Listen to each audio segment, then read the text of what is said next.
Hello, and welcome to FilmSlam Stream's post-film conversation for Strike Team Justice. My name is Eric Siler, and I'm a professor of film, media arts, and communications, as well as moderator for this conversation. We're very pleased to be joined by three people from Strike Team Justice. First, we have Jeremy Durbin. Jeremy is an actor, director, and a teaching artist, and a longtime ensemble member with the Cincinnati Shakespeare Company. Also, we have with us is Ryan Lewis. He's a cinematographer, and he has won numerous awards with film festivals nationwide. His films have been mentioned in Time Magazine as well as Entertainment Weekly. And last but not least, you might recognize him. We have Jack Kruse. Jimmy, he wants to be known by. He's been acting for most of his life, including playing the lead role in the Cincinnati Children's Theater in the production of Casper the Friendly Musical. Hello to all of you and welcome. Hey, thanks, Eric. Thanks for having us. Oh, it's great to have you here. This film trailer, whatever you want to call it, it's fun. I want to see more and more of it. Well, when can we see more of it? Usually that's the last question I ask. When can we see more of it? Jeremy? Well, we're working on plans for phases 2, 3, and 4 of the extended Strike Team Justice cinematic universe. We'll be rolling those out over the next several decades. So you have that to look forward to. I don't know. I mean, Ryan, we have no immediate plans for a follow up, but it certainly would be a fun world to play in again. Yeah, I won't say you're the first person to ask that question. It was never thought of as to continue it, but I've definitely it keeps rolling around in my brain that it could be fun to revisit a little bit. I see. So, Ryan, you were the writer behind this film. So, did you bring this to Jeremy, or Jeremy brought you the idea, or you wrote it? How did this come about? Uh, in the height of the first part of the pandemic, when everybody's locked down, I was getting a little stir crazy, and I'd been very busy with work up until the pandemic, and then work stopped entirely. So I had time to actually do the creative work that I wanted to do. And then I found a competition that basically said, if you can make a film within 2 minutes, we'll accept it, and it'll be a festival that we could run it in. And so that was all the challenge I needed. Like I could write something in 2 minutes, and just kind of went from there. Threw it at Jeremy. Jeremy seemed to respond to it well, and we just went and shot it. I see. You went and shot it. You cast it well, and you found Jack to play Jimmy. Now, Jimmy, are you related to any of the people in the film, or you just someone that they found to be in this film? Yeah. Okay, so you did. So when you got the script, what did you think of it as first? Did you find it silly? Did you find it like fun? What was your reaction to it? Well, I was first I was so excited getting the role because it was my first film, and I guess it was a really good script. Really enjoyed it. Yeah, and indeed it was. It was a lot of fun with that. Now, Jeremy, you put yourself in the film. Is that typical that you cast yourself in the film, or you just couldn't Yes, much find like anyone? Alfred Hitchcock. No, I think we were just we were short on people on the day, and so I think yeah, Ryan the day before so you bring a dress shirt and a tie. We might need you to do something. So it's born out of circumstance, but I had a fantastic time doing it. Yeah, it was a lot of fun. Now, Ryan, in terms of the production of this, you had that challenge of writing something for 2 minutes. Take us from the conceptual stage to the final edit. How long did that take? Uh, let's see. The script probably took a month. It originally turned out to be like I just started writing to see what I could do, and it turned out to be 5 or 6 pages, and then realizing I needed to whittle it down to two. The shoot itself was 2 days. Editing probably took a month or two, and then that was the first version. Then we went back and like polished up the audio and the color, and that took a little bit of extra time. But so overall, it took a little while, but in spurts, basically.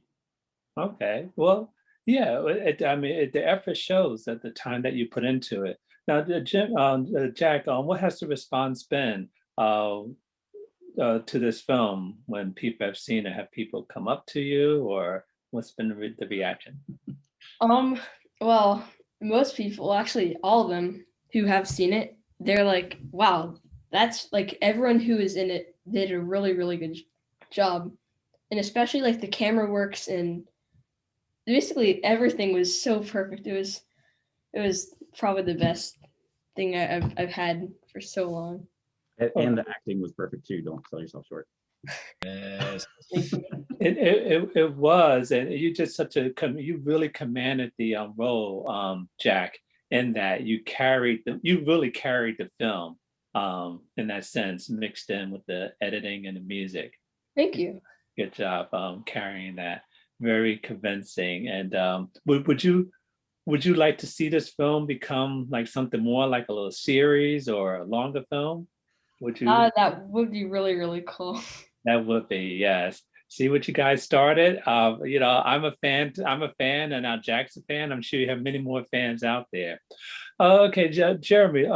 Let's talk a little bit more about the story itself, in that sense that you have this grown man in a sense of pretending to be a kid, and he's like FaceTiming with someone else in that sense. And I guess that was done like in an attic somewhere, that you set up to make it look like 10. So and the whole sense was, the whole point behind this was like never grow up, or Peter Pan kind of thing. Is that the approach that you think the film had? I think, yeah, very much so. And Ron, I'm sure, can speak to it, who wrote the piece. And when he sent the script to me, I just thought it was so delightful. And that was Ryan's actual attic. So that's a verisimilitude. But I think it was kind of part of the inspiration, as he, had this neat space in his house, and it's like, got to do something with this space sometime, and kind of, that was sort of the germ. But yeah, that's absolutely what I love about it, is that sense of childlike wonder and joy, and the sheer fun of invention and playing and making something that we feel as a kid, that sometimes it's so easy for that to get lost as we get older, and so many other things are weighing down on us. And this, just in such a sweet way, I thought, just tapped into that idea of that joy that can still spark. It can. And I know, Ryan, you indicated you worked on the script for a couple months. One of the things that came across so clear, which is really hard to do, was that it was a film about kids making a film. And that in itself can be confusing, but you pulled that off in 2 minutes. How challenging was that to do a write and rewrite and still get the point across? That was probably the trickiest part in the writing, was to make sure that that you could understand what they were doing, because you only had so long to set it up. So you wanted to make sure that you knew that they were making a movie in their heads, or in reality, whichever one it is. But instead of, because the setup is literally like 20 seconds, and you have to, at that point you have to be going if you're going to hit 2 minutes. So it needed to be set up really quickly. So that definitely took the most revisions on that scene. Good. Okay. Well, And the most bouncing to my friends to make sure that they understood what I was doing too. absolutely. Now, Jack, the other kids in the film, did you know them at all, or did you just meet them, the day that you started filming? I knew one of them before. She's one of my really good friends. We've known each other probably our whole life. Yeah. Okay. And how did everyone get along? How did the kids get along on the set? Did you have fun? Yeah, a lot. Okay, great. Do you still keep in touch with the other kids at all? Not too much, really.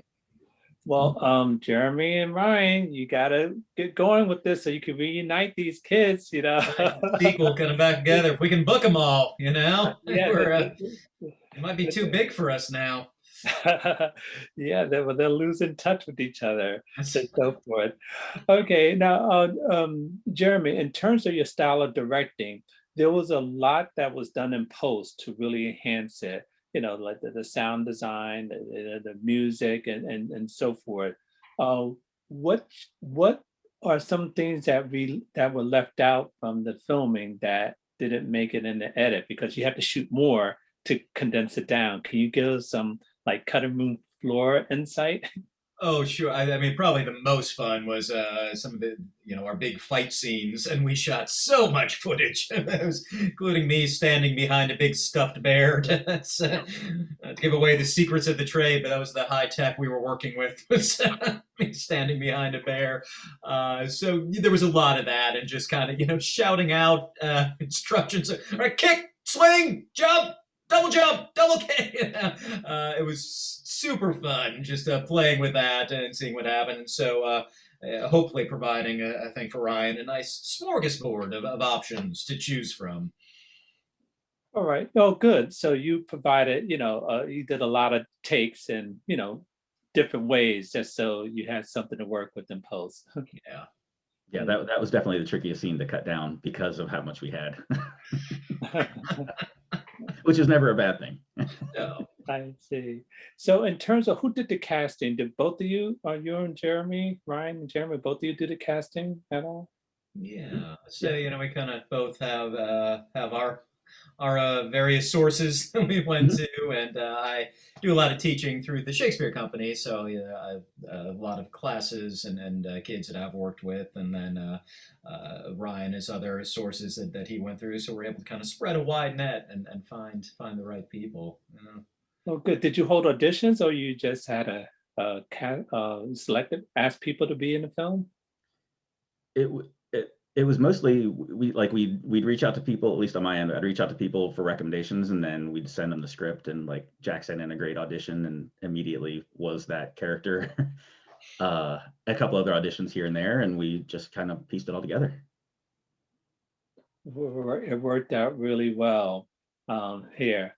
Now, Jack, what's next for you? I know you like to do Strike Team Justice as a film, but that's not coming. The grown-ups are dragging their feet. Since they're dragging their Working feet through back, contract issues, Eric. There's a lot of ins, a lot of outs. Since they're dragging their feet, what's next for you? Are you doing school plays? Are you looking to do more films? What are you doing next? Yeah, I'm doing a school play right now. It's almost done. I think we have it's oh gosh, I think the performance is like May 7th and 8th, but yeah, I'm probably going to do some more films eventually. Just it's difficult finding some right now just because auditions are little less or a little more rare. Okay, you're keeping an open mind. Oh, what production are you doing in school? It's called Once Upon a Mattress. Oh, okay. Yeah. Great production. Well, good. I wish you luck with that role. And never know who's in the audience, that might be looking for a star actor. Moving on to you, Jeremy. What's next for you? My fingers are crossed. I'm hoping you're going to say what you're going to say. What's next? Well, the sequel to Strike Team Justice is clearly. No, we're hoping. Most of the work I do is in theater, and it's been a rough year for live theater, as it has for most industries.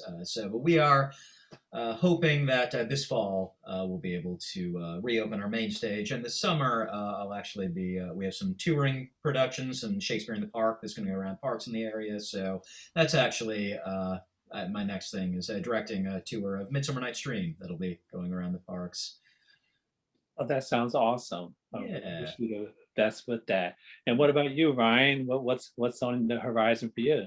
I've got a couple of movies that I worked on that should be coming out this year, hopefully. Some features, one documentary that'll be on Netflix, and then two narratives that'll hopefully get some theatrical, but we'll see. I've nothing exactly nailed down yet. I've got a couple of films that I'm hoping to be a part of, and then hoping to keep the creative spark going and do a few more things like this maybe in the future. Okay. Great, I hope so too. Well, we look forward to that. Well, this has been such a delightful and entertaining conversation. I appreciate all of you for joining us today. Jeremy Dubin, Ryan Lewis, and Jack Kruse. Thank you so much for taking some time out just to talk to everyone about this great film. Thank you, Eric. Thank you. And thank you for joining us for this important and invigorating conversation. For more information about the current 45th Cleveland International Film Festival and upcoming film festivals, please visit clevelandfilm.org. I'm Eric Siler. Thank you.